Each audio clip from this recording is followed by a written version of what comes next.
sea únicamente palabra tuya. En el poderoso nombre de tu Hijo Jesucristo. Amén.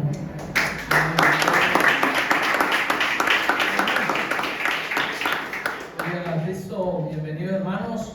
Por favor, saluden a la persona que tiene a su lado. Denle un Dios te bendiga. Suéltele una palabra de bendición. Suéltele una promesa bíblica. Una promesa bíblica para su vida. La Escritura dice: en parte hablamos, en parte profetizamos. ¿Sí? Para adelante vamos en el amor de Cristo, en el amor de nuestro Señor. Damos gloria, alabanza y exaltación sin ir a negociar. Gloria a Dios, bendito sea nuestro Rey. Dios es bueno, para siempre su misericordia. Exaltado sea el nombre de nuestro Rey por los siglos de los siglos. Y damos igualmente la bienvenida. ¿Sí? Damos gloria al Señor. Y la bienvenida a las personas nos visitan por primera vez. La hermana viene de Estados Unidos, ¿cierto? Es que me lo dio un pajarito.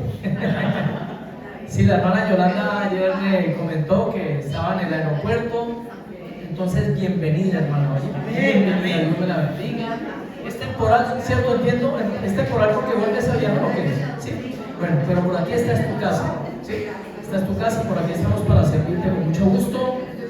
Y a la iglesia le pido el favor, nos colocamos un momentico delante de sus pies, porque delante de nosotros se está cumpliendo la Escritura. ¿Sí? El Señor vino a traer libertad a los cautivos. Hoy tenemos la visita, que tal vez a los ojos de Oscar, ¿sí? Él se verá y dirá: no, yo quién soy. Pero Oscar es el cumplimiento del corazón de Dios, el anhelo de Dios. Y la Biblia nos dice que él, estando en la cruz, se gozó del fruto de su aflicción. ¿Sí? Y tu entrar a esta congregación, como la de cada uno de nosotros que estamos aquí, daba gozo al Señor, porque no fue en vano, entonces, dice la Escritura, ¿cierto?, el sacrificio que él hizo por nosotros. Porque él vino a libertar a los que son cautivos, a los que están cautivos. Vino a traer libertad a los presos, ¿sí? A traer esperanza y una nueva vida para nuestras vidas. Los que estamos aquí, mis hermanos, mi hermano, todos somos pecadores que nos arrepentimos en un momento determinado, y por su gracia y misericordia nos ha restaurado. Y sabemos que no hace acepción de personas, por lo cual bienvenido a la restauración de tu vida, Oscar. Gracias, Señor, Señor del pueblo misericordioso. Colocamos en la vida, Señor, de Oscar. Suplicamos por él, rodeado de edificadores, Señor.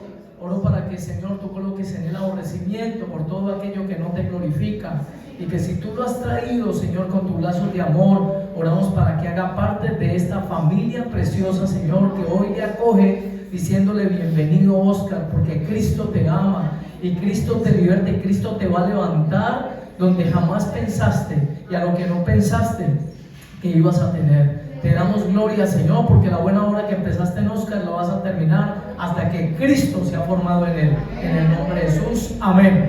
Amén. Y amén, gloria al Señor. Póngase aquí, hermano. Me dice qué más se quiere tomar.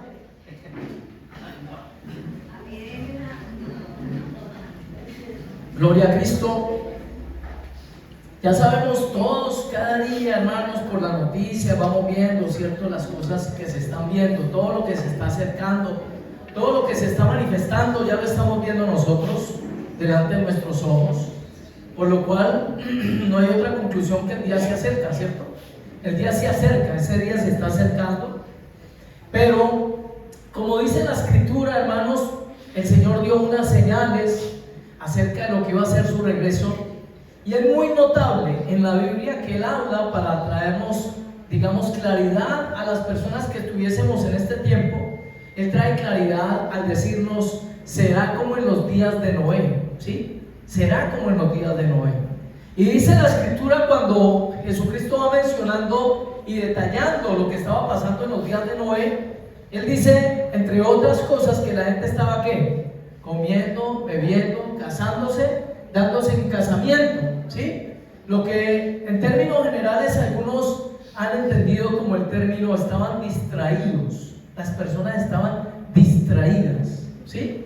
Entraron en una distracción impresionante, que por ello a lo de Noé, hombre, una barca, un hombre que todo, si Dios lo ve como justo, imagine cómo lo verán los hombres de aquel tiempo. Un hombre notablemente justo, porque entre más tinieblas, pues va a ser más notorio cuando hay luz, ¿cierto? Y este hombre literalmente tenía que ser un modelo de vida, aunque la gente de pronto se endureciera con él, pero en lo profundo del corazón, cada ser humano sabe cuando una persona es guardada, cuando una persona es de testimonio, ¿sí? ¿Y qué sucede? En un momento vino, ¿sí?, lo que fue el diluvio, y la Biblia dice que por todo el mundo estar distraído, se quedaron, ¿sí? Se quedaron. Si nos vamos y traemos esto a colación a nuestro tiempo, para nadie es un secreto, mi hermano, y según los, ¿cómo les podríamos decir? Metémonos una palabra en ese momento, estadistólogos, ¿sí? Los hombres de las estadísticas, los hombres que analizan a través de la historia, se llegaría a la conclusión de que estamos en el tiempo de la historia de la humanidad donde ha habido más y donde hay más distracción. En toda la historia de la humanidad, hoy la distracción está simplemente a un link, a un pulsar ahí en el celular, ¿sí? A un clic, ¿cómo se dice? Clic, ¿sí? A un pum, a un tic.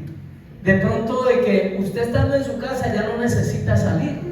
Antes había que salir, la persona que quería ir al cine, la persona que quería viajar, que quería conocer, aquellos que inclusive quisieran estudiar, pues ¿qué tocaba hacer? A universidad, a colegio, todas estas cosas. Y cuando hoy estamos viendo, ¿cierto?, a través de este bendito medio, ¿sí?, porque puede ser bendito, depende del uso que le demos, estamos simplemente a un clic de ver lo que la persona quiera, ¿sí? Lo que la persona quiera, literalmente, ¿sí? Entonces, estamos en ese tiempo, y lo que hace impresionante la palabra de Dios es la aplicación que tiene a través de todos los tiempos. Y un libro que fue escrito aproximadamente, esta carta de Pablo, hace aproximadamente, no sé, 2020 años, 2018 años, ¿sí? 2000 años en promedio, ¿sí? Sin contar pues que Pablo escribe hasta 40, 50 años después de Cristo, de su vida, lo que es el recorrer de su vida, ¿sí? Pero en esa carta, él llega y da unos consejos que qué cosa tan impresionante para si tienen aplicación para nuestros tiempos, ¿sí? Por eso la Escritura dice que aunque pasen el cielo y la tierra, su palabra no pasará. Y eso es lo que conforta, o sea, esto es lo que da seguridad de decir que esta es la palabra de Dios, porque alguien nos podría decir en la calle: demostrame que esta Biblia que tenés es la palabra de Dios, demostrámelo. ¿Por qué? Porque ella misma como fuente lo dice, porque es que la Biblia dice es inspirada por Dios, pero ningún otro libro lo dice. Ningún otro de los libros que tienen ciertos libros de teología, libros sagrados de religiones, tiene en su contexto el dicho: esta es la palabra de Dios. Ninguno. Este es el único libro que como fuente misma lo dice primeramente. Usted dirá: ¿y qué dirá el ateo o el que no cree en esta parte? Dirá: ah, no, pero es que él mismo lo está diciendo. Comience por pensar que si él mismo no lo dijera, entonces, ¿qué identidad tendría, cierto? Como decir el príncipe por allá y decir: vea, es que yo soy el príncipe. Por lo menos por ese lado ya lo pone a pensar: bueno, ¿cómo así esto es un príncipe? ¿Sí? Por lo menos lo está diciendo él, ¿qué tal que no lo dijera? Se parece al príncipe de Marulanda, míralo, ¿sí? Pero resulta que no es. Pero resulta que él lo está diciendo: no, es que yo soy. Entonces, ¿qué sucede? Ya por lo menos hay una fuente. Él mismo lo está diciendo, ¿sí? Pero además de ello, porque todo lo que está escrito allí, como Jesús dijo, aunque el cielo y la tierra pasan, todas estas cosas, ¿sí?, todo lo que está aquí escrito no va a pasar. Y literal, se cumple. Es el mismo ayer, hoy y por los siglos de los siglos. Por eso nuestro argumento para decirle a las personas que dicen: no, esto no es la palabra de Dios, está en la misma Biblia. No, que este libro es retrógrado, dicen por ahí los doctos, sí, la gente, supuestamente por ahí el llamado Papa está diciendo él: no, es que ese libro ya está pasado de moda, vamos a sacar una Biblia nueva, porque eso ha salido en noticias, porque dicen que el libro es retrógrado, que el libro ya está viejito. Mire, aquí dicen las cosas que ni siquiera han pasado todavía. Aquí habla de una marca, aquí habla de cómo va a pasar al final. Todo lo que se está viendo literalmente antes se está acomodando a lo que dice la Escritura. Y ello hace grande la Escritura. Eso nos da a nosotros seguridad de saber por dónde vamos, ¿sí? ¿Qué nos espera? Por eso, gloria a Dios, mire, le digo, cualquiera de ustedes, de los que estamos en este lugar, ¿sí? Impresionante, tenemos más conocimiento que los judíos de Israel, que no tienen ni idea de que viene un tipo que los va a engañar. Y usted y yo sabemos que va a haber un anticristo en este mundo. Y ya sabemos para qué tiempo puede llegar a salir y todo lo que va a hacer. Sabemos de todo lo del tipo, cuando los mismos, los de la fuente, los que fueron utilizados al principio, no tienen idea de quién es el que les va a venir con el cuentico de que Él es el Mesías, ¿sí? Y nosotros ya lo sabemos, gloria a Dios, porque por la Escritura Dios hace sabio, ¿cierto?, al simple. Y nosotros, ¿qué éramos en otro tiempo seguro? Simples. Veíamos que las cosas pasaban y como si nada, ¿sí? No teníamos idea de lo que estaba pasando, pero hoy por la misericordia de Dios ya tenemos idea de todo lo que está pasando y cómo se está acomodando todo el ámbito mundial. Para nosotros no es extraño nada de eso, y para los demás sí es extraño que nosotros, sabiendo eso que viene en camino, mantengamos tanta paz, ¿sí? Para ellos es extraño eso, pero es por la promesa que tenemos. Por cuanto has guardado la palabra de mi paciencia, yo te guardaré en la hora de prueba que ha de venir sobre el mundo entero. Pero el apóstol Pablo nos cuadra, ¿cierto? Nos da consejos acerca de este tiempo. Y en el segundo libro, en la segunda carta a los Corintios, nos habla primeramente de unas promesas preciosas. Para poder entrar digamos, a darle contexto a este pasaje bíblico, tendríamos que ubicarnos un poquitico en lo que es el contexto de la carta a los Corintios. ¿Quiénes eran los corintios? El Señor da una orden a los discípulos y les dice: vayan y prediquen a toda criatura, ¿sí? Vayan primero a Judea, Samaria y luego a lo recóndito de la tierra, como lo explicaba ahora Mariluz, el mundo conocido de ese entonces, porque Sudamérica, Norteamérica, Centroamérica, ni por ¿cierto? No pasaba por la idea de que existieran otros continentes, sino que era el mundo de aquel entonces. Entonces, por eso el Señor les dice: vayan y prediquen el Evangelio, ¿sí? Pero cuando Pablo comienza esta labor, se encuentra, guiado por el Espíritu Santo, es llevado a un lugar que posiblemente cualquiera de nosotros, me incluyo, comenzando a gestionar labor de iglesia en un lugar de esos, lo más seguro es que aguantaríamos 1, 2 semanas, 3 semanas y chao, nos vemos, ¿sí? Ya pasé por acá, sacudo el polvo de mis pies, como dice la Escritura, y me voy, porque yo no le voy a quemar tiempo a todo esto que se está viendo aquí y a la dureza y a todo lo que se estaba enfrentando Pablo, porque se levantaba oposición de una manera impresionante en ese lugar, ¿sí? Se habían levantado los llamados apóstoles, unos falsos apóstoles, que ahora estaban colocando a Pablo, ¿sí?, contra la iglesia en Corinto.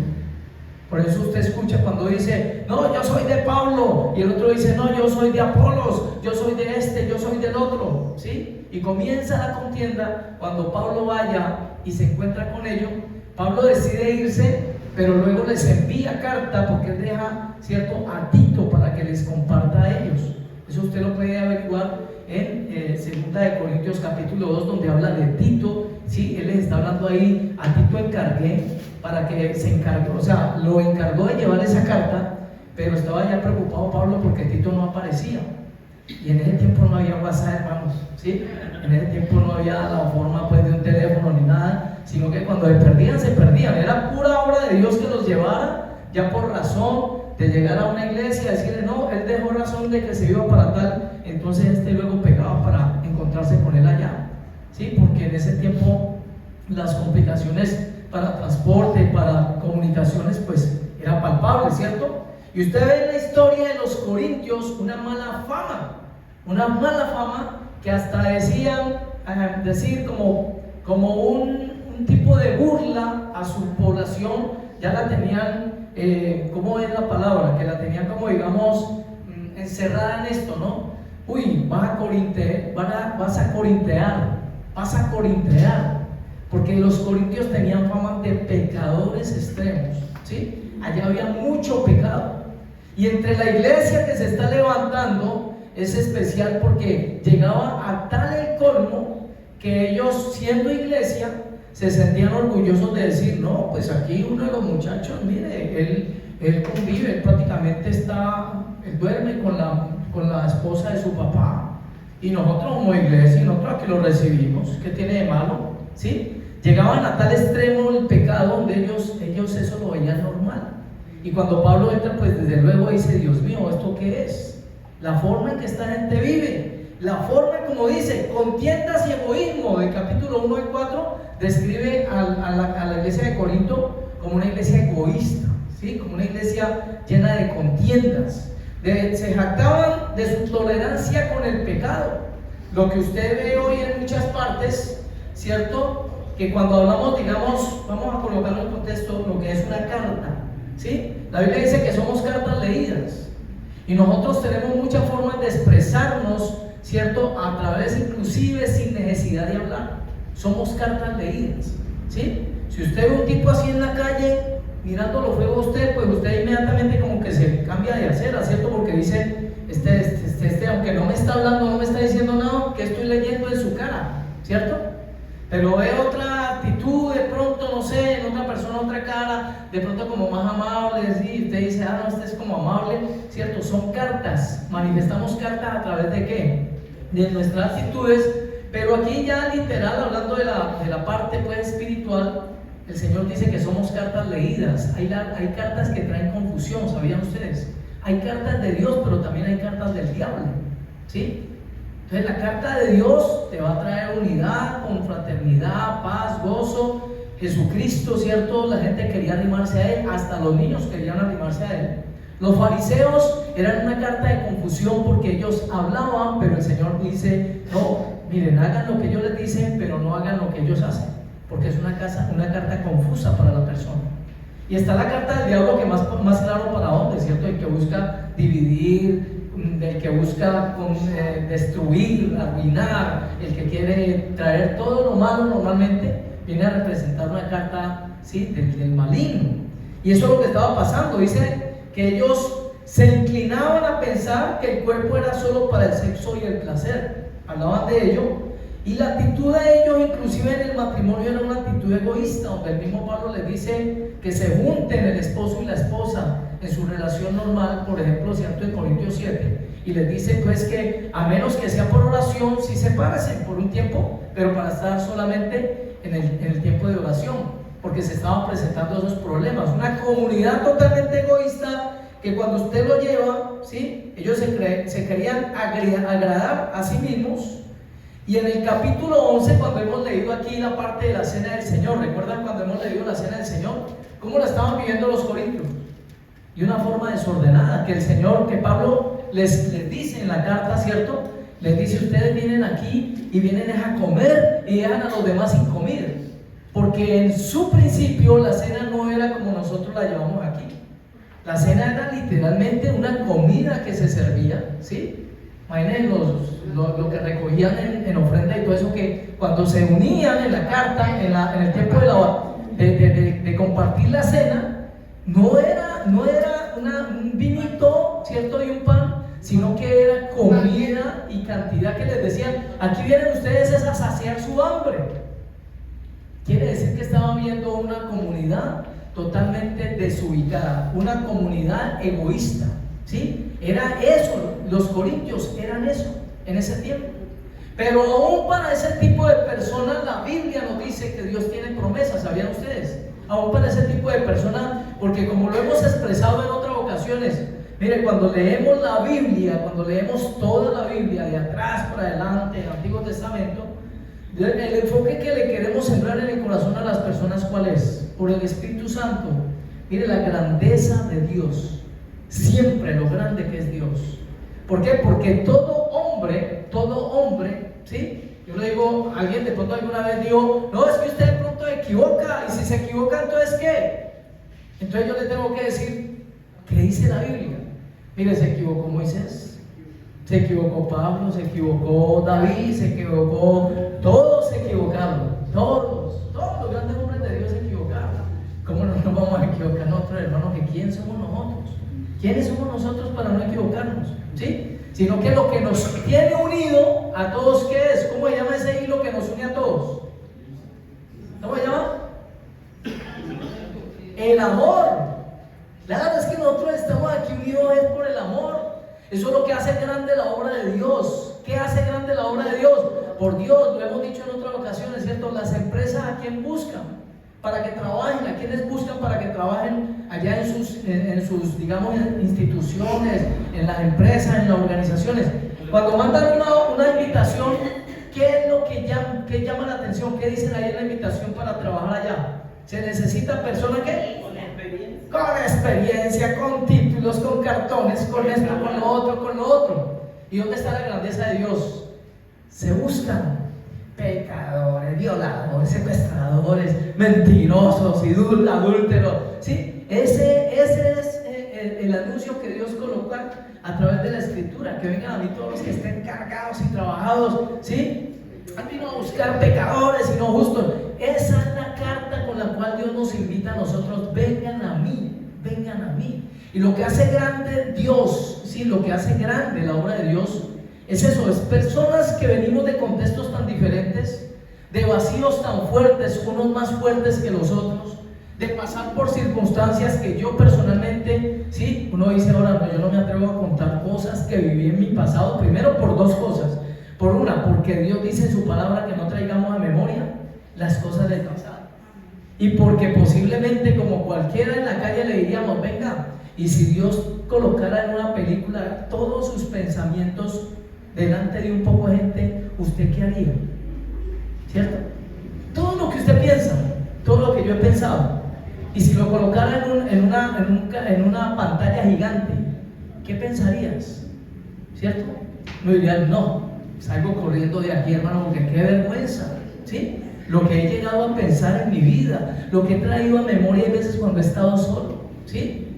Entonces, es eso, hermano, lo que hace grande la obra de Dios es que nosotros estamos unidos por un lazo inquebrantable que se llama el amor, ¿sí? El amor. Y esto es lo que Pablo, llevando a los Corintios, ¿cierto? En el capítulo 7, comienza a hablarles acerca de una porque en este mismo capítulo, en la carta anterior, en el capítulo, en Tesalonicenses, él ya les estaba comenzando a hablar de el rapto de la iglesia, inclusive, ¿sí? En 15:51 de la carta anterior, cuando vemos aquí, pues, por nombres y capítulos, todo esto no lo tenía, pero les había hablado, ¿cierto?, de que había algo que era un misterio, y es que no todo el mundo iba a morir, sino que íbamos a ser, ¿sí?, transformados en un abrir y cerrar de ojos, y que íbamos a ser llevados por Dios. Pero esas promesas, ¿cierto?, de una gloria postrera, esas promesas de algo hermoso y precioso que usted y yo tenemos por el conocimiento bíblico y por saber que quien lo prometió todo lo ha cumplido y todo lo va a cumplir. Él comienza a decirle a los corintios esta palabra: así que, amados, puesto que tenemos tales promesas, limpiémonos de toda contaminación de carne y de espíritu. ¿Sí? Segunda de Corintios capítulo 7, en el versículo 1, dice: perfeccionando la santidad en el temor de Dios.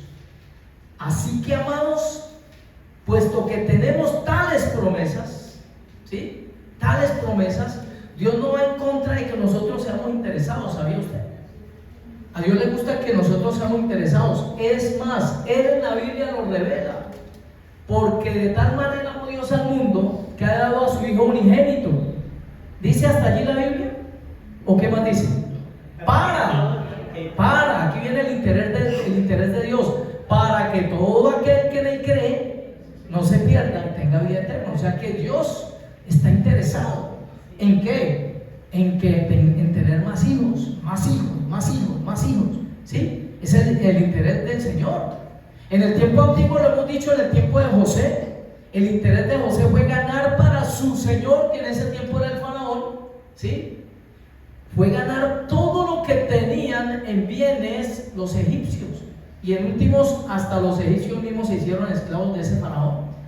Y Jesús vino a ganar, ¿sí?, a recuperar todo lo que se había perdido.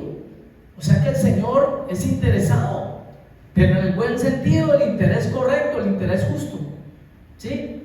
Entonces aquí el apóstol Pablo nos está diciendo: ustedes tienen promesas, Nosotros tenemos promesas, pero esas promesas no se van a alcanzar solitas. Para esas promesas siempre hay unas condiciones, siempre tenemos unas condiciones, porque Dios condiciona. ¿Por qué condiciona a Dios? ¿Quién me dice eso? ¿Por qué Dios condiciona sus promesas? Porque Él no se puede separar de qué? De su justicia, ¿sí? Él no se puede separar de la justicia. Dios es justo, Dios es bueno, Dios es amor, pero también Dios es justo, y por causa de su justicia Él no le va a dar a nadie lo que no se merece, en el buen sentido, porque ya sabemos que la salvación es un regalo que no nos mereceríamos ninguno de nosotros. Pero para alcanzar esas promesas que Él da, además de ella, entonces en su justicia dice, hay algo que causa esa promesa. Hay algo que causa, que como causa y efecto, que son leyes naturales, ¿sí? Que son leyes naturales. Entonces también dentro de lo que Él promete, le dice al hombre, pero venga, si usted camina por este lado, esto le va a llegar. Mis hermanos, hay una, cuando digamos uno ve documentales, hay gente que cree que al manifestar esto va a lograr un cometido de que la gente se aparte de la fe. Por decir algo, hay un documental de Discovery que te va a llevar a creer que como las cosas tienen explicación según la ciencia, algunas tienen explicación, entonces van a lograr su cometido de alejar el hombre de Dios, ¿sí? En el tiempo de las plagas de Egipto, literal, los historiadores, geólogos, geógrafos, toda esta parte de la ciencia, historiadores, todo esto, ellos deducen y saben y dicen, no, es que esto de las plagas no fue porque sí, eso no fue porque Dios dio la orden, no, ustedes están equivocaditos, venga, les explicamos bien. Lo que pasa es que hubo un volcán llamado Santorini, ¿sí? Que más o menos a unos 800 kilómetros de allí, de Egipto, hizo explosión, ¿sí? Pero no hizo explosión para afuera, sino que explosionó por dentro. Ese volcán explosionó por dentro, y habiendo unas bombas de aire dentro de la tierra, ¿sí? Todo lo que bota un volcán, eso llegó a las aguas del Nilo, y por eso las aguas del Nilo se pusieron rojas, cosa que lo afirma la ciencia y la historia lo corrobora, que sí hubo una explosión de un volcán en ese tiempo, pero que fue interna, cosas que se han llegado a ver, ¿cierto? En un fenómeno que llama licuación. Cuando hay terremotos fuertes, ¿alguno está informado de qué es licuación? Licuación es que el agua comienza a salir por las calles, comienza a salir por las hendiduras, comienza a salir agua. Eso ha pasado, ¿sí? En los terremotos en diferentes lugares. Entonces, ¿qué sucede? Pues que las aguas se pusieron rojas. Y entonces, claro, aquí está Egipto y la explosión es por acá, lo del volcán acá, el agua se puso rojo. Entonces la gente de Egipto vio que el agua se convirtió en ¿qué? En color rojo, y dijeron, se convirtió en sangre. Y entonces viene la segunda plaga. Las ranas se salieron, ¿sí? Porque las ranas sí aguantan el calorcito, ¿cierto? El agua caliente la aguantan, pero pues no se van a quedar ahí, sino que se salen en un río. Entonces comenzaron a salirse y vino la segunda plaga, que fue ¿qué? Las ranas sobre Egipto.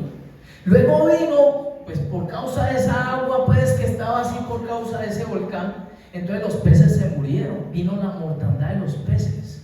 Y a causa de la mortandad de los peces, ¿qué sucedió? El mosquero tan tremendo. Entonces vino la plaga de las moscas.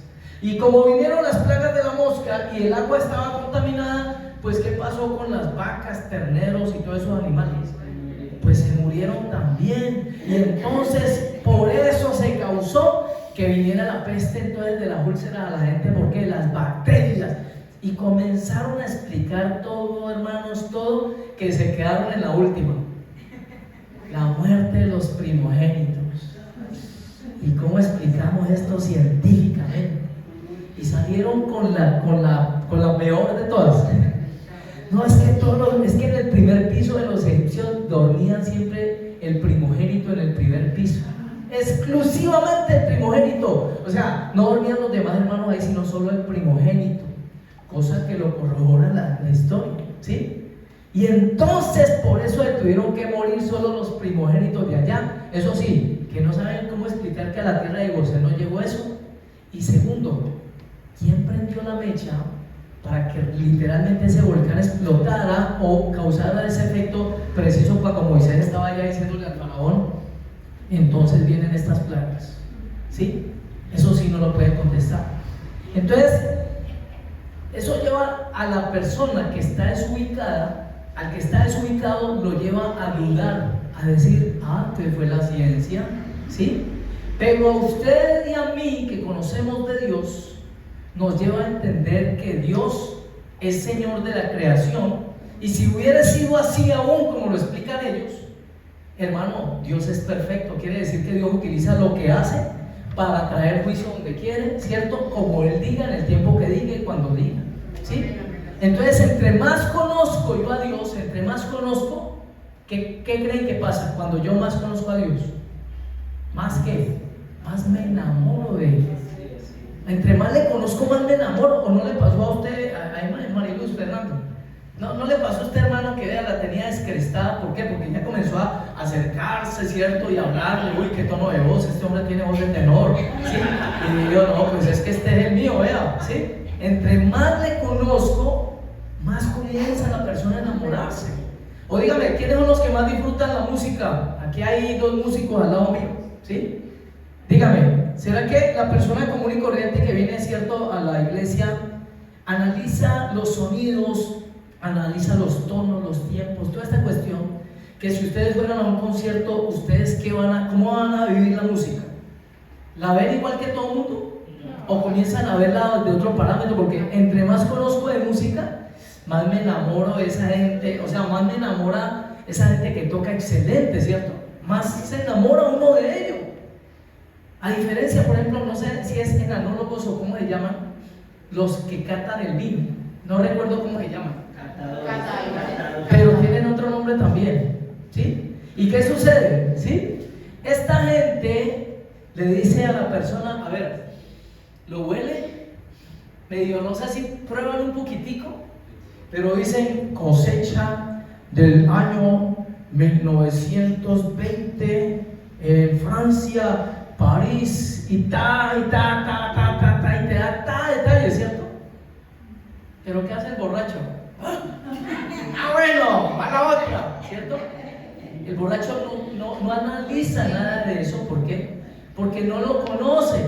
Entre más conozca uno, más se enamora, ¿sí? Entre más conocemos de Dios, más nos enamora su forma, más nos enamora aún el hecho de que Dios utilice su creación, porque es su creación para sus fines, para sus propósitos. Como la hermanita que oraba, ¿cierto? Y todo el día, y al lado del ateo, la casa del ateo al lado. Y ella oraba todos los días, y claro, porque él la escuchaba cuando la escuchó un día diciendo: tengo hambre, Señor, no tengo comida para mis hijos, Señor, no tengo. Y este hombre dijo: la tengo, ahora sí, escribirá. Se compró un pollo y lo colocó en la puerta y le colocó: aquí te manda Satanás. En una cartica, ¿no? Aquí te manda Satanás este pollo. Y cuando la señora coge ese pollo y dice: gracias, Señor, porque uno ora y hasta el diablo obedece, Señor, tú lo pones a obedecer, ¿sí? Para sus fines Dios va a utilizar a quien quiera, hermano. Dios utiliza al que quiera para sus fines. Y eso debe enamorarme a mí de entender. Miren, muchos de los milagros que yo he vivido, yo le digo, a mí no me cayó a ver, que abrí la ducha ahí, entonces comenzaron a caer los billetes de 50 y gloria a Dios, ¿cierto? No, en un momento de necesidad Dios utilizó a alguien simplemente. Yo he dado el testimonio que entre los 16 millones de pesos, cuando comencé pues, mi conocimiento de Dios y mi búsqueda de Dios, estaba pasando por necesidades, tenía que pagar 16 millones de pesos, que visitó a una persona, ¿sí? Que literalmente, como ustedes no la conocen, les cuento, ¿sí? La persona tenía fama de tacaña, ¿sí? Así, pero tacaña. Y visito, estoy allá en esa parte, cuando la persona me dice: ¿verdad que usted debe 5 millones en el Banco de Bogotá? Y dije: sí, señor, ¿sí? Me dijo: venga, firmó un cheque, me dijo: vaya y páguenos. Y Dios utiliza el que quiera, hermano, ¿sí? Dios coloca eso en el corazón. Y eso no deja de ser milagro porque lo haga la persona, ¿sí? Y no deja de ser milagro que usted vaya al médico y que el médico lo operó la persona más bien. ¿Y qué sucede? Pues la sanidad, Dios utiliza un médico, bendito sea Dios, pero es Dios. En últimas es Dios también, obrando. Porque estamos enseñados que solamente milagro es lo que cae del cielo, que yo abrí la puerta, la nevera y, ¿cierto? Y estaban ahí, ¿sí? No, eso no, milagro de Dios es todo. Desde la respiración de cada día, hermanos, esto es un milagro. El día a día es un milagro de Dios para nuestras vidas.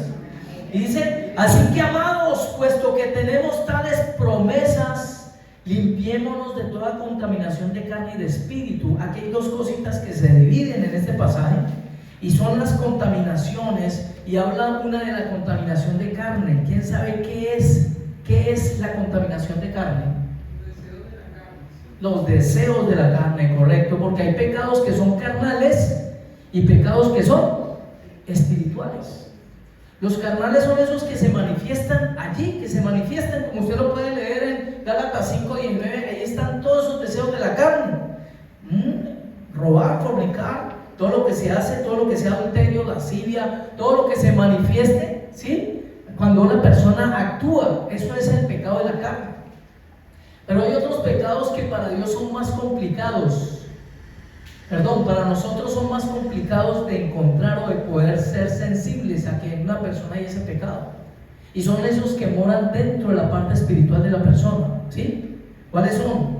Envidia. Usted puede ver una persona muy notableada, ya viene, esa tiene cara de envidioso, ¿cierto? ¿No? ¿Será que eso normalmente lo podemos ver nosotros en la calle?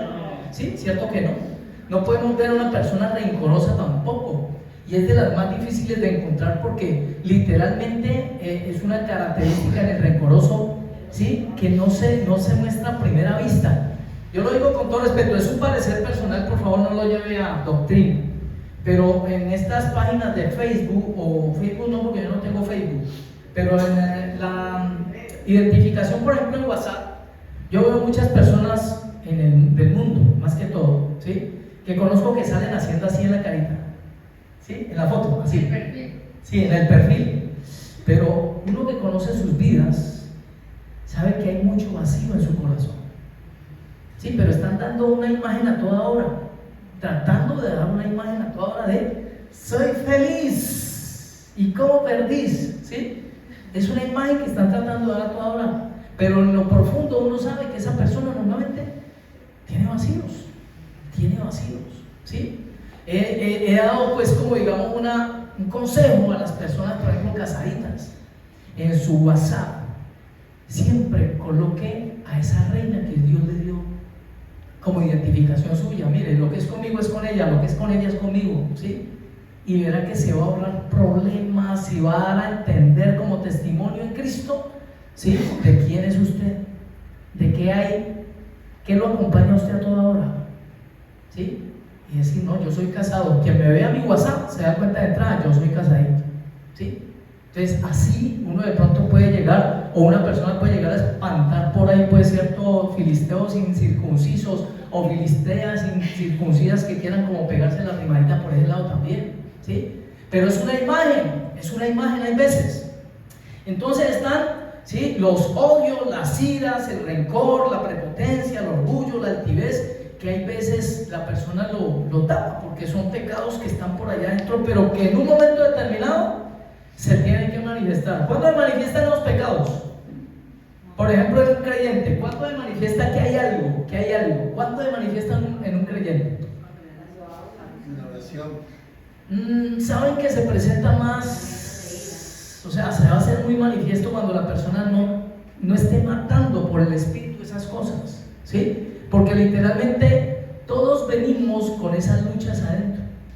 Todos las tenemos, porque nosotros venimos con la sangre ya contaminada del pecado.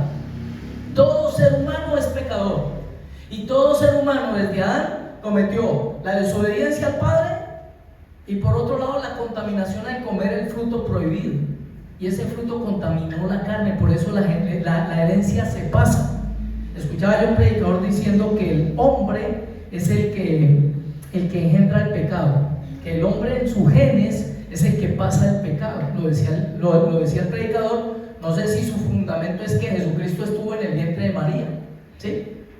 cuál será su argumento, pero literalmente la naturaleza la coloca es el hombre, ¿sí? El hombre es el que coloca, ¿cierto?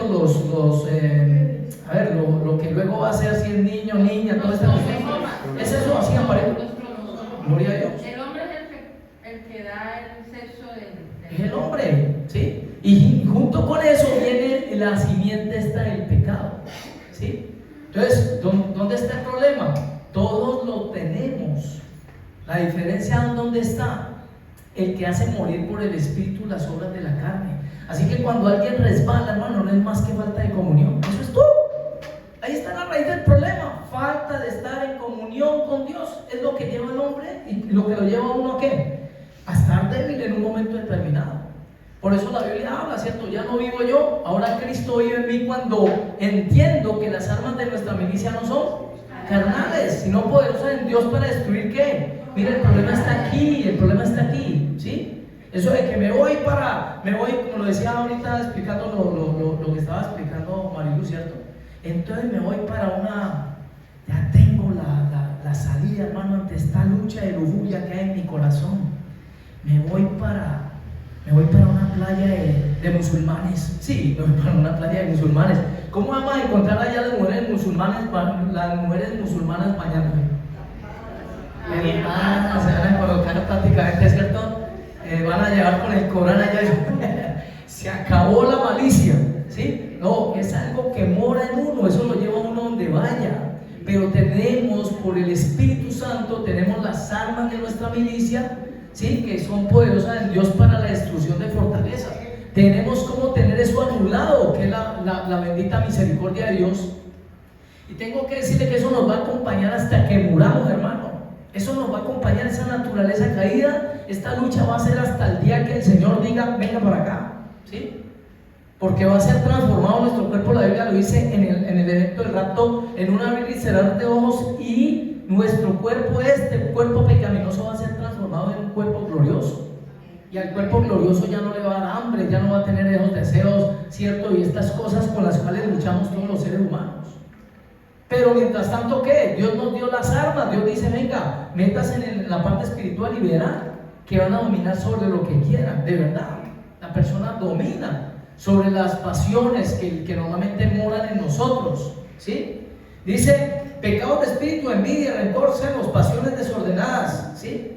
Todo esto está dentro de esto que el Señor nos está diciendo. Así que, hermanos, puesto que tenemos tales promesas, limpiémonos de toda contaminación de carne y de sangre, perfeccionando la santidad. ¿En dónde? Dice, en el temor de Dios. ¿Yo cómo voy a temer a alguien que no conozco? ¿Sí? Por eso Dios nos da la estrategia, nos da, ¿cierto?, la salida y nos dice, muchachos, pasen tiempo conmigo, que entre más me conozcan, más se van a enamorar de mí. Y fruto de enamorarme de la persona, ¿cierto? Pues yo voy a anhelar estar agradando a la persona. Y ya voy a tener en poco eso que tanto me tenía aquí golpeado a mí. Lo hemos dicho, y como me lo digo a los muchachos en la fundación, se los he dicho, muchachos. Literalmente yo he visto, porque en la finca yo tuve, para los que recuerdan, ¿cierto? Ya lo he dicho, tuvimos 2 ovejitas. Y a mí me impresionaba porque esto está lleno de pasto aquí. Aquí está una cerca, ¿cierto?, con alambrado, y la ovejita sacaba la cabeza por ahí para comerse en medio de un peladero, ¿sí? En medio de un peladero había un poquitico, una moñita de pasto ahí, y ella sacaba y hasta se hería, porque pues esas alambradas tienen pues púa, y se asomaban por ahí, pero a comerse una cosa, sabiendo que esto estaba aquí lleno. Y uno dice, Dios mío, así hay veces somos nosotros. Y yo a los muchachos en la fundación les digo eso: tú estás pegado de un hueso, entiende que te has pegado de un hueso. Cuando aquí te están dando carne, aquí te colocaron una cantidad de carne asada, deliciosa, ¿sí? Estilo llanera, ¿sí? Y aquí estás pegado de un pedazo de hueso con unas cositas ahí pegaditas de nada. Y eso es lo que pasaba con nosotros. Estábamos pegados del hueso, del mundo, de los deseos, de los deseos del mundo, pasiones, estas cosas que no llenan a nadie, hermano, porque un vacío, dice la Biblia, que un abismo llama a otro abismo. En la Biblia, Dios lo hace bajo el parámetro muy bueno. Si yo busco a Dios, más me enamoro de Dios. Y entre más me enamoro, más Dios me va revelando y más Dios me va llevando a cosas profundas. Si paso más tiempo con Él. Pero así mismo en el otro lado el diablo hace lo mismo. ¿Sí? Marihuana. Después viene la cocaína. Después viene la heroína. Después necesita la persona esto y lo otro y lo otro. Y lo que está haciendo es hundiéndolo, porque un abismo llama a otro abismo también ahí. Y lo tremendo es eso, que la persona dice, no, nada de esto me llena. Nada de esto me llena. Y la forma en que Dios le ayuda es en el momento en que recapacita la persona, hace un par en su camino y dice, oh, la verdad, yo parezco, ¿cierto? Yo pegándome de esto, cuando aquí Dios me está ofreciendo todo esto. Y Dios me ofrece vida y vida en abundancia. Y Dios me da una paz que el mundo no puede entender. Y Dios me da y me promete un lugar precioso, que lo más valioso, le decían los muchachos de la fundación, lo más valioso inclusive en esta tierra, ¿qué es? ¿Qué es lo más costoso normalmente en esta tierra? El oro. Y resulta que allá en ese reino, para donde vamos dentro de poco, las calles, meramente las calles, son de oro. Hermano, imagínense el resto, ¿sí? Imagínense el resto. Entonces, ¿cuál es la salida que Dios nos da? En este pasaje, el apóstol Pablo hablándole a ellos. Así que, amados, puesto que tenemos tales promesas, se las voy a decir cuáles son las tales promesas que dice la Biblia. Váyase unas 2 cuadritas antes, ahí, léase en 2 Corintios 6, en el versículo 16, en la parte B, dice, Dios dijo, habitaré y andaré entre ellos y seré su Dios y ellos serán mi pueblo. Esto es una promesa de Dios para los corintios de ese tiempo y para nosotros, que por la gracia de Dios ya estamos cumplidos, o sea, ya estamos ahí viviendo esa promesa. Habitaré y andaré entre ellos y seré su Dios y ellos serán mi pueblo. Y el versículo 18, y seré para vosotros por padre y vosotros me seréis hijos e hijas, dice el Señor Todopoderoso. Esas promesas que ellos estaban empezando a conocer, ¿por qué? Porque estaban totalmente ajenos a que había unas promesas de Dios para ellos. Pero ustedes y yo las tenemos claras. Ahora, ¿cuál es la salida? ¿Y de qué Dios le está diciendo? Limpiémonos de toda contaminación de carne y de espíritu. En el apóstol Pablo, cuando están las cartas, cuando se leen las cartas, ustedes van a ver en los capítulos siguientes, en el versículo 2, admitirnos, dice el apóstol Pablo, mire, a nadie hemos agraviado, a nadie hemos corrompido, a nadie hemos engañado. No lo digo para condenaros, pues ya lo he dicho antes, que estáis en nuestro corazón para morir y vivir juntamente. Mucha franqueza tengo con vosotros, mucho me glorío con respecto de vosotros, lleno estoy de consolación, sobreabundo de gozo en todas nuestras tribulaciones, porque de cierto cuando vinimos a Macedonia ningún reposo tuvimos en nuestro cuerpo, sino que todos fuimos atribulados, de fuera conflictos, de entre y de adentro temores. Pero Dios, que consuela a los humildes, nos consoló con la venida de Tito, y no solo con su venida, sino también con la consolación que había sido consolado en cuanto a vosotros, haciéndonos saber vuestro gran afecto, vuestro llanto, vuestra solicitud por mí, de manera que me regocijé más. Dice la Biblia que en un principio Pablo en ese lugar fue rechazado. Fue rechazado, ¿sí? Pero ¿qué sucede? Él dice, pero por Dios, ustedes me han rechazado a mí, pero saben, yo a ustedes no los he rechazado.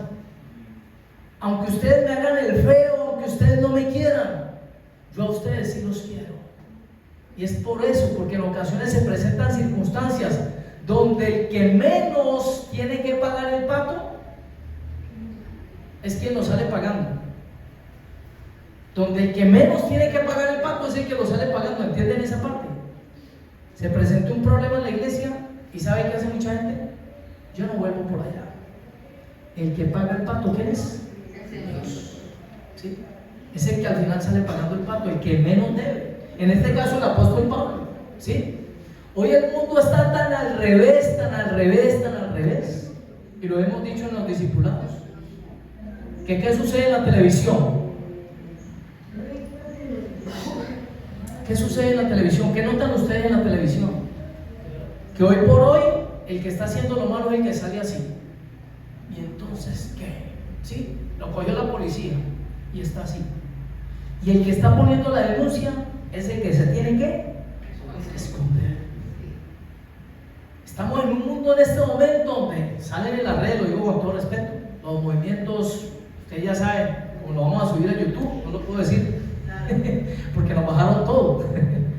Pero ellos salen diciendo: somos reprimidos y no nos dejan manifestarnos, pero llegó nuestra hora, ¿sí? Y nos reprimen y nos reprimen y nos odian y nos reprimen. Por Dios, ¿quiénes son los reprimidos en este momento? Vaya, mande una información y verá que la bajan. ¿Quiénes son los que están bloqueando en ese momento?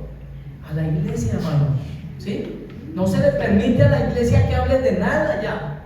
Ustedes manejan fe, ustedes no tienen derecho a hablar ya, ¿sí? Les decía ayer, entonces ya no se puede opinar de política porque como usted es de fe, no puede hablar nada. Resulta que las normas políticas son las que van a llevar a degradación. Entonces, pero usted no puede hablar nada porque usted es de fe. A ver, ¿y no pagamos impuestos también? ¿No tendríamos derecho también a decir? Pero hoy por hoy, ¿quiénes son los que salen a protestar? Todos estos movimientos. Pero en la iglesia, ¿por qué? Porque está reprimido, está reprimido. Hoy lo bueno se ve como malo y lo malo como bueno. Y el apóstol Pablo lo que dice ahí es: yo estoy pagando el pato, mire, yo los quiero a ustedes, ustedes me están rechazando, yo no los he rechazado a ustedes, ¿sí? Entonces, ¿cuál es el consejo? Y les va a decir el apóstol Pablo la razón de esa circunstancia por la que están pasando, y con esto vamos terminando, hermanos, ¿sí? Lo vamos a ver ahí mismo, 2 Corintios, pero en versículo 14 del capítulo 6. Porque les va a decir ahí la raíz del problema. Les voy a decir dónde está la raíz de este problema que ustedes están presentando ahí para conmigo, ¿sí? Y para con ustedes mismos, entre ustedes también. Y les dice, 2 Corintios 6:14. Miren lo que le dice la escritura allí. Y hoy por hoy, unirse en yugo desigual no solamente habla de la parte sentimental, habla también de con qué te estás aliando en la televisión, con qué te estás aliando, qué es lo que escuchas constantemente, ¿sí? ¿Qué es lo que has hecho pacto para acercar a tu vida constantemente? Eso es lo que está causando el problema en mucho hogar cristiano, el hacer yugo, ¿cierto? Desigual, ver lo que no vería Jesús, oír lo que Jesús no oiría. Eso se llama un yugo desigual. Cuando yo me siento a ver lo que no debo ver, cuando yo me siento a escuchar lo que no debo escuchar, cuando escucho personas murmurando y me quedo allí, y yo también voy entrando también porque me pica. Eso es una naturaleza en nosotros, donde necesito como, ¿cierto? Que me digan para... No, venga, es que quiero más, ¿sí? Dice: no unáis el yugo desigual con los incrédulos, porque ¿qué compañerismo tiene la justicia con la injusticia? ¿Qué comunión la luz con las tinieblas? ¿Y qué concordancia Cristo con Belial? Lo de las tinieblas con la luz, ¿qué comunión tiene? ¿O qué parte el creyente con el incrédulo? Alianzas, negocios, noviazgos, ¿sí? ¿Qué comunión trae? ¿Qué comunión? ¿Dónde va a parar eso? Lo que está diciendo la escritura, ¿sí? Una relación en cuanto a negocios. Me meto yo en un negocio con un incrédulo, al final, ¿qué voy a tener que hacer yo ahí? ¿Sí? No, vea, no, sin IVA, meta eso ahí, hermano, nadie se da cuenta, ¿sí? Y sale cayendo uno ¿en qué? En la trampa. Al final se puede ganar un problema porque se metió con alguien que estaba haciendo cosas para lavar. Un ejemplo, hablo de macronegocios. ¿Y qué sucede? ¡Pum! Tenga, ¿sí? Y en todas las áreas, usted ya sabe, en todas las áreas, ¿qué concordancia tiene, cierto? Una persona que no teme de Dios con una que teme de Dios. El final no va a ser bueno, hermanos. ¿Sí?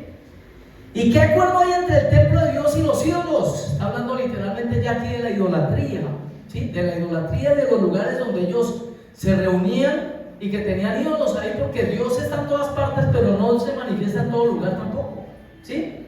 Y ustedes van a ver que en el contexto ahora sí dice que si nos limpiamos de esto, viene el cumplimiento de la promesa. Mire lo que dice: porque vosotros sois templo del Dios viviente. Ahí está el problema de nosotros en ocasiones, hermanos, de la identidad. La identidad. Si usted sabe que es hijo de Dios, entonces, mi hermano, hable como Jesús hablaría, escuche lo que Jesús escucharía, camine por donde Jesús caminaría. Eso es sintetizar en la palabra santidad. La persona que dice: a ver, pero ¿cómo hago yo para ser santo? Oh, sencillo. Antes de decir algo, piense, Jesús lo diría. Sencillo. Antes de mirar algo, de decir, Jesús lo miraría. Eso es lo que te va a llevar a la santidad, simplemente. Y miren la promesa, y ahí dice: ¿y qué acuerdo hay entre el templo de Dios y los ídolos? Porque vosotros sois templo del Dios viviente, como Dios dijo: habitaré y andaré entre ellos y seré su Dios y ellos serán mi pueblo. Por lo cual, salid del medio de ellos y apartaos, dice el Señor, y no toquéis lo inmundo, y yo os recibiré. En el tiempo en que estamos, hermanos, yo le digo, es lo más delicado jugar con la salvación, porque el tiempo ya está cumplido, los días ya están cumplidos. Si alguien de pronto de las personas nuevas dice: venga, ¿cómo así que los días están cumplidos? Me espera ahorita y se lo explico con el mayor de los gustos. El tiempo ya se acabó, ¿sí? La gracia de Dios es la que todavía está dando oportunidad para aquel que no se ha arrepentido. Pero literalmente los tiempos bíblicos, ¿sí? Cuando dice la Biblia: y tardándose un poco el esposo, entonces lo que creo estamos viviendo por la Escritura en este momento, porque ya los tiempos y las profecías y las señales están cumplidas, ya están cumplidas, ¿sí? Entonces el Señor lo que está es tardando un poquitico, pero esperando que la gente que todavía de pronto dice: no, yo todavía estoy en esto, hermano, suelte ya, suelte, ¿sí? Le puede salir caro, o nos podría salir caro el hacer cosas que se sabe no estarían bien, porque estamos en el tiempo en que ya en cualquier momento el Señor viene por su iglesia. Y dice: por lo cual, dice, salid de medio de ellos y apartaos, dice el Señor, y no toquéis lo inmundo, y yo recibiré. Y gloria a Dios por esta promesa, porque nosotros, por la misericordia de Dios, ya se cumplió. Esta palabra es para usted, esta promesa es para mí. La estamos viviendo esa plenitud. El problema es que falta vivirlo en muchos casos, porque hay gente que es hijo de Dios pero todavía no lo entiende, no lo está viviendo. Le está ocurriendo lo de los hijos pródigos, que el uno le dice: mira, papá, estoy bravo contigo porque mi hermano se malgastó todo lo que tenía con mujeres por allá y se malgastó todo lo que tú le diste, y ahora arrepentido viene y tú ahora sí le haces fiesta y le das el mejor becerro y lo vistes, y en cambio yo, que no te he faltado en nada, yo que he estado aquí siempre pendiente de las cosas de tu casa. Y llega el Señor y le dice: pero es que tú nunca me lo pediste, nunca me lo pediste. Y nosotros como hijos somos coherederos juntamente con Cristo, tenemos las promesas de Dios para nosotros. Pide y se os dará. Pida, pero ¿pida qué? Creyendo. Pida creyendo, hermanos, debemos de pedir creyendo, y Dios lo hará, porque somos sus hijos. Y dice la Biblia: y seré para vosotros por padre, y vosotros me seréis hijos e hijas, dice el Señor Todopoderoso. Gloria al Señor por su promesa y por el cumplimiento de ella. Me pido por favor a la iglesia que lo sobre nuestros pies. Vamos a dar gracias a Dios por esta nueva oportunidad que nos da de recibir su palabra. Señor, te glorificamos, te exaltamos, Señor, bendecimos tu nombre y suplicamos que, aunque la palabra no es de muchos amenes, Señor, porque literal, Señor, la palabra nos lleva mucho a estudiar lo que hizo, Señor, la comunidad en Corintios, Señor. Padre bendito, ayúdanos, Dios de la gloria, para limpiarnos de todo lo que, como dice tu palabra, todo peso de pecado, Señor, para limpiarnos cada día más, prepararnos para ese encuentro bendito con tu Hijo, Señor bendito Dios de la gloria, para quedarnos por eternidad con Él. Yo te pido por amor de tu nombre, Señor, aquello que haya de carga en nosotros, aquello que no te honre, que no te glorifique en nuestras vidas, por amor de tu nombre, Señor, guíanos, Señor, trae a memoria aquellas áreas en las cuales tal vez recónditas, escondidas por allá, Señor bendito Dios de la gloria, limitan, amado Rey, Señor, nuestra comunión, nuestro vivir, Señor, en abundancia, como es el deseo de tu corazón. Yo te pido, bendice tu pueblo, Señor, guárdales, protégeles, guíales, Señor bendito Dios. Llévanos, Señor, de tu bendita mano de amor, Señor, en nuestro regreso a casa, Señor. Hoy te damos gracias, Señor, y te pido que todo lo que haya sido tuyo en este lugar te glorifique, Padre bendito Dios, y que si algo ha salido de mi boca que no sea conforme a la Escritura, Señor, se borre de nuestra mente y de nuestro corazón, Señor. Nosotros te glorificamos y nos cubrimos con la sangre de Cristo, Señor, y te damos la gloria, la honra y la exaltación. Amén. Amén.